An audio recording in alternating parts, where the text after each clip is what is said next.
Le Figaro hors série, Georges de la Tour.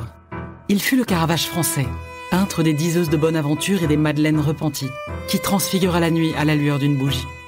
À l'occasion de l'exposition du musée Jacques-Marandré, le Figaro hors série vous emmène sur les traces de Georges de la Tour. Le Figaro hors série, Georges de la Tour, en vente chez votre marchand de journaux. Les podcasts du Figaro.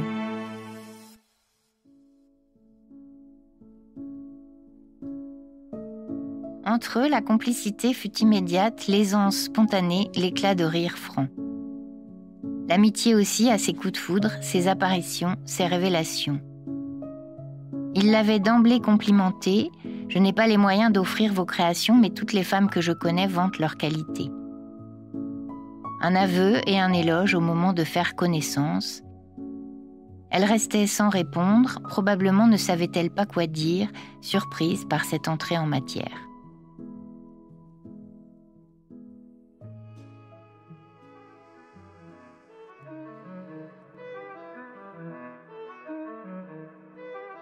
Bonjour et bienvenue dans le podcast Le Moment des livres. Vous venez d'écouter un extrait de Comme en amour d'Alice Fernet, publié aux éditions Actes Sud. Je m'appelle Alice Develay et je suis journaliste au Figaro littéraire. Aujourd'hui, je suis avec l'auteur de ce livre. Bonjour Alice Fernet. Bonjour Alice. Vous publiez Comme en amour, un roman fin et vif. Marianne est une écrivaine et une styliste renommée. Elle est mariée, elle a 3 enfants. Cyril, lui, est un journaliste, photographe, il est célibataire et c'est un grand séducteur. À la faveur d'une interview, naît entre eux une grande amitié. Ils partagent un même intérêt pour l'art, la liberté, la connaissance. Mais cette amitié homme-femme est-elle possible ? Bientôt, ils vont se parler tous les jours, parler de la vie, de leur lecture, de leurs passions et de désirs. Et leur relation devient l'occasion de s'interroger sur les fondements, la fragilité et les valeurs de l'amitié comme ceux de l'amour. Alors Alice Fernet, j'ai une première question. Aujourd'hui, l'ami, le copain, le camarade se confondent souvent sous un mot. On utilise l'un pour l'autre, leur sens est dévoyé. Et j'aimerais savoir, après l'écriture de ce livre, ce que signifie pour vous le mot « ami ».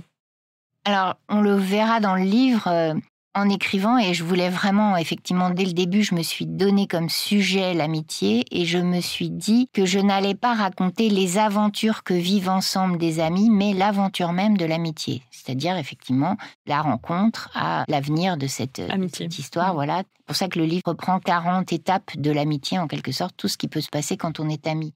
Assez rapidement, et le titre vient de là, j'avais une tendance naturelle à comparer, opposer, séparer l'amour et l'amitié. Et assez vite, je me suis dit que, effectivement, l'amour et l'amitié étaient les 2 formes de nos attachements. Ah, c'est le verso l'un de l'autre ? Oui, ce qui les distinguait, bien sûr, c'était ce que les amis ou les amants se donnaient comme objet commun. Et je trouvais que dans l'amour, il y avait cet objet commun qui est le corps, qui manque radicalement à l'amitié. Et donc, pour moi, déjà, les amis ne couchent pas ensemble. Alors, effectivement, j'ai appris depuis qu'il y a le mot « sex friend ». Finalement, je reviens au grec, Eros et Philia. Il faut que l'option amoureuse ait été écartée et qu'une autre relation naisse. Copain, pour moi, c'est plus léger qu'ami. C'est-à-dire que dans l'amitié et dans le mot « ami », il y a une forme de profondeur de la relation.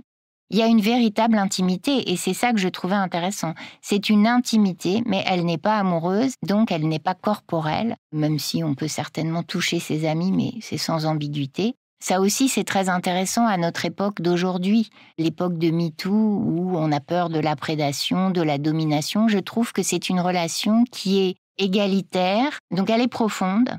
Elle est un véritable attachement. Si on perd un ami, on perd quelque chose d'important. C'est un véritable échange, elle est très enrichissante. Même pour moi, ami, il y a camarade aussi. Camarade, oui. C'est intéressant, mais pour moi, c'est moins profond qu'ami. Alors après, c'est des connotations. Camarade, par exemple, il y a une connotation politique, de lutte, historique, etc. Mais il y a quand même une dimension personnelle dans le vocabulaire. Pour moi, effectivement, il y a amant, ami, puis ensuite camarade, copain. Et donc votre roman, Comme en amour, est présenté comme le pendant de votre roman La conversation amoureuse que vous avez publié il y a 25 ans. Donc j'ai 2 questions. En quoi ces 2 livres forment-ils un diptyque ? Et est-ce que la vision de l'amour a changé en 2 décennies ? Vous parliez justement du MeToo. Est-ce que vous avez vu, peut-être, senti un changement, un basculement de notre conception de l'amour ? Alors d'abord, j'ai vu le livre effectivement comme un pendant et formant un diptyque avec La conversation amoureuse quand je l'ai fini. J'ai pas du tout pensé à ça quand je l'ai écrit. Si 2-3 fois pendant que je l'écrivais, je me disais c'est drôle, ça pourrait s'appeler La conversation amicale. Et en même temps, c'était pas possible. Je n'allais pas faire ce coup-là. C'était pas très finaux. Mais à la fin, je me suis dit, c'est fou, oui, j'ai écrit une conversation amicale.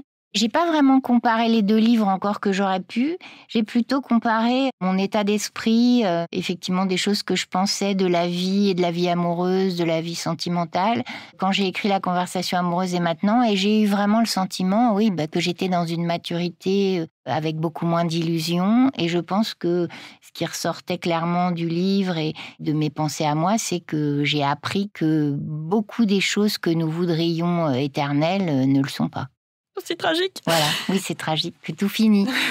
Je dois dire que j'ai un souvenir très marquant de ma lecture du livre d'Eva Illouz, La fin de l'amour, et qu'effectivement, elle m'a quand même fait voir, et elle a très bien analysé ce que modifient les réseaux sociaux, la rapidité des rencontres, le nombre plus important des possibilités de rencontres amoureuses. Ce qui m'en était resté, et c'est quand même quelque chose que j'observe, c'est qu'effectivement, et mon livre, je trouve, parle de la peur de l'engagement aussi. Je pense que ça, c'est vrai. Il y a une espèce de désir, c'est un désir honorable de liberté, parce que dans le livre, moi, j'aime beaucoup le personnage qui tient à sa liberté.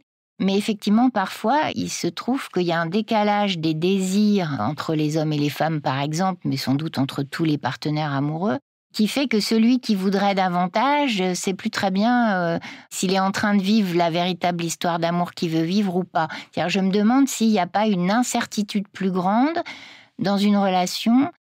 Aujourd'hui notamment. Et alors, Eva Illouz avait une idée intéressante. Elle disait, puisque le sexe vient en premier, alors qu'avant il venait en dernier, on a un peu perdu les repères. C'est-à-dire que effectivement, coucher avec quelqu'un n'a pas la même signification, la même valeur de profondeur et d'engagement qu'autrefois. Donc, les gens sont un peu plus perdus. Donc, il vaudrait mieux tomber en fait amoureux de son ami. Alors, ça arrive évidemment, puisque dans le livre, je montre bien que cette question de l'éviction de l'option amoureuse, c'est-à-dire dire, non, on ne sera pas des amoureux, il ne se passera rien, peut être ambiguë. En fait, pourquoi est-ce qu'elle est repoussée, cette option ? Est-ce que c'est parce que les deux n'en veulent pas ? Mais dans ce cas-là, quelle est la force d'attraction au départ dans la rencontre ? Moi, j'ai observé souvent que dans les couples d'amis, il y en a un qui aurait bien voulu une relation amoureuse, c'est le cas dans mon livre, mais comme l'autre n'en veut pas, il y renonce, il prend une amitié. Et dans ces cas-là, on peut imaginer que ces sortes d'histoires d'amour vont finir en histoire d'amour. Mais moi, c'est pas ce que j'ai raconté. Et alors justement, l'amitié homme-femme est très peu traitée finalement en littérature, donc j'ai 2 questions. Pourquoi ? Et est-ce qu'elle est possible au fond ? C'est vraiment intéressant, parce qu'effectivement, quand je commence un livre, je me pose toujours la question de qui a déjà travaillé sur ce sujet. Ce qui m'a fait lire, par exemple, le fameux « Mes amis » d'Emmanuel Bove, l'histoire d'un homme qui n'a pas d'amis. J'ai évidemment relu Jules et Jim de Henri-Pierre Rocher, mais c'est des amis garçons, et effectivement l'amour vient troubler cette relation d'amitié. Il y a évidemment l'amie prodigieuse, et j'ai remarqué d'ailleurs que les histoires d'amitié sont souvent des histoires qui commencent dans l'enfance, c'est-à-dire quand il n'y a pas de sexualité, ce qui prouve bien que cette histoire de séparer l'amitié et l'amour par la sexualité, c'est intéressant et assez juste. Mais effectivement, il y a peu de livres. L'amour a beaucoup plus intéressé les romanciers que l'amitié. Oui. Et peut-être à une époque, on peut imaginer que pendant des siècles, même au 19e siècle, l'amitié homme-femme, c'était compliqué parce que déjà les femmes n'avaient pas le droit de sortir. Quand vous lisez La cousine bête de Balzac, à la fin, Adeline n'a pas le droit d'aller travailler parce qu'effectivement, quand on travaille, on rencontre des gens. Le seul livre d'amitié, à la limite, qui me viendrait du 19e, c'est celui des 3 mousquetaires. Oui, mais c'est pareil, et c'est ce que je vous disais tout à l'heure, ce sont les aventures que vivent ensemble des amis. Oui. Mais donc, est-ce qu'elle est possible ? C'est la vraie question. J'ai écrit le livre parce que je la crois possible. Oui, mais c'est une fiction. Oui, mais dans ma vie, j'ai plein d'amis garçons. Tout va bien alors. Et des vrais amis qui sont jamais devenus des amants. Donc oui, moi je la crois possible. Et j'ai compris que je la croyais possible quand j'ai écrit L'intimité, où tout au début du livre naît une amitié qui restera toujours une amitié entre un jeune veuf et sa voisine. Et j'ai vraiment réalisé à cette époque-là que je croyais ce type de relation possible, mais que ça méritait qu'on y réfléchisse. Et alors justement, dans le roman, est-ce que vous pensez comme Cyril que le mariage est un obstacle à l'amitié parce qu'il compromet la confidentialité ? Ah oui, ça je l'ai souvent vécu, pensé.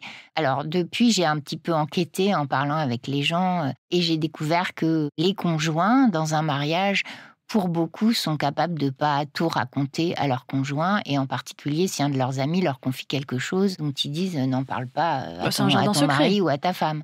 Mais quand même, ça peut être un problème. Les conjoints qui sont du genre à tout raconter ne peuvent pas être de bons amis. Justement, vous en parliez tout à l'heure sur la question de la sexualité, du corps. Et j'ai l'impression que l'amour est le versant de l'amitié, vice-versa. Mais l'amitié, contrairement à l'amour, en effet, engage une forme d'égalité. Et pour moi, annihile, dans le livre en l'occurrence, la question du sexe, mais dans ses deux sens. Donc la sexualité et le genre. J'ai l'impression que l'amitié horizontalise beaucoup plus les rapports humains, là où l'amour peut créer peut-être un sentiment d'ascendance. Il y a peut-être quelqu'un qui a une forme d'autorité, alors que dans l'amitié, il y a une forme d'égalité. La personne qu'on apprécie, on la met sur le même plan que nous. Il n'y a pas de supériorité, il n'y a pas de sentiment de jalousie ou d'envie, ce qui peut arriver quand même malgré tout dans l'amour. Oui, alors moi, c'est évidemment mes expériences et mon idée de l'amitié quand j'ai écrit ce livre, par exemple. Mais je suis pas sûre que ça soit tout le temps le cas dans la mesure où quand quelqu'un, je pense à certains hommes, ont une autorité qui vient de toute leur trajectoire vitale, de leur poste, etc. Je me demande si parfois ils la gardent pas dans la vie réelle et donc dans leur relation avec les amis. Il y a quand même des formes de domination, ne serait-ce que par exemple, j'allais dire, dans les temps de parole. C'est toujours très amusant d'observer les temps de parole. J'y ai fait très attention. Il y a quand même une période où c'est elle tout le temps qui parle et c'est lui qui écoute parce qu'elle est très malheureuse. Alors elle s'épanche et vous avez justement dans les amis des gens qui sont habitués à voir l'autorité, la décision, etc. et qui auraient beaucoup de mal à se taire, à écouter, à pas donner leur avis. Il y a un peu des rôles d'une certaine manière. Moi, je pense que la personnalité... Je suis quand même très frappée par la manière dont le métier qu'on exerce nous façonne jusque dans nos rapports les plus intimes.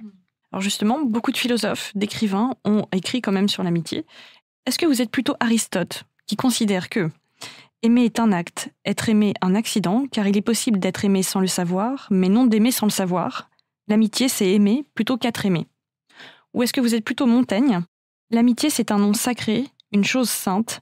Elle naît d'une mutuelle estime et s'entretient non pas tant dans les bienfaits que par la bonne vie et les mœurs.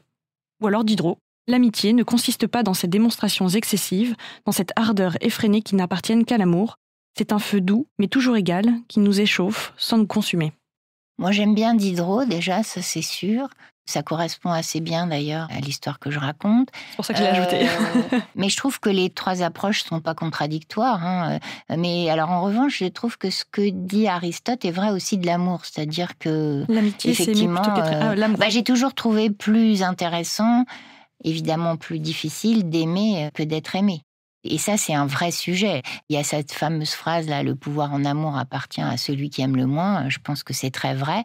Par exemple, là, je pense à Kolkhoz de Carrère. Une des choses qui m'a bouleversée, c'est le personnage de son père, qui est celui qui aura aimé toute sa vie. C'est magnifique. Et tout ça fait beaucoup réfléchir. Il y a aussi l'affreuse phrase de La Rochefoucauld qui dit que l'amitié n'est qu'un échange de bons procédés, qui n'est pas complètement fausse non plus. Mais il n'a pas rencontré la Boétie, c'est pour ça. C'est parce que c'était lui, parce que c'était moi. Mais j'ai tendance à, justement, ça fait partie de la perte de mes illusions, j'ai un peu désacralisé. Mais c'est bien en même temps de protéger et de valoriser les relations qu'on a, bien sûr. Qu'est-ce qu'il faut au fond pour conserver, entretenir une amitié? Ça, je pense que c'est vraiment quelque chose que le livre oui, on évite, j'évite d'en mais c'est bien, oui, mais effectivement, parce qu'il y a quelques leçons qui sont à tirer de cette histoire. Je pense que déjà, une des premières choses que je dirais, c'est il faut pas aller trop loin. Il y a une limite dans l'intimité de l'autre. C'est-à-dire qu'il faut s'arrêter. On peut pas complètement être dans la transparence pour ce qu'on sait et pour ce qu'on dit. Donc, il y a vraiment une limite. Par ailleurs, une des choses qui me frappe, c'est toujours qu'on s'attache en parlant. La parole est fondatrice des relations et elle est destructrice des relations. En général, on se sépare parce qu'on n'a pas parlé comme il fallait. C'est-à-dire soit quelque chose qu'on a dit qui vraiment ne convenait pas, soit quelque chose qu'on n'a pas dit qui a manqué radicalement, mais il y a toujours quelque chose avec la parole. J'allais vous dire, dans ces cas-là, il faut mieux se taire, mais en fait, pas vraiment forcément. Là, pour le coup, c'est chaque situation est singulière, mais oui. Il faut un équilibre, voilà. C'est-à-dire qu'en fait, il faut tourner cette fois sa langue dans sa bouche, oui. Je rappelle que vous êtes l'auteur de Comme en amour, publié aux éditions Actes Sud. Merci Alice Fernet. Merci d'avoir écouté ce podcast. Je m'appelle Alice Develay et je suis journaliste au Figaro Littéraire. Vous pouvez retrouver le moment des livres sur Figaro Radio, le site du Figaro et les plateformes d'écoute. Si vous avez aimé cet épisode, n'hésitez pas à vous abonner et à laisser votre avis en commentaire. À bientôt.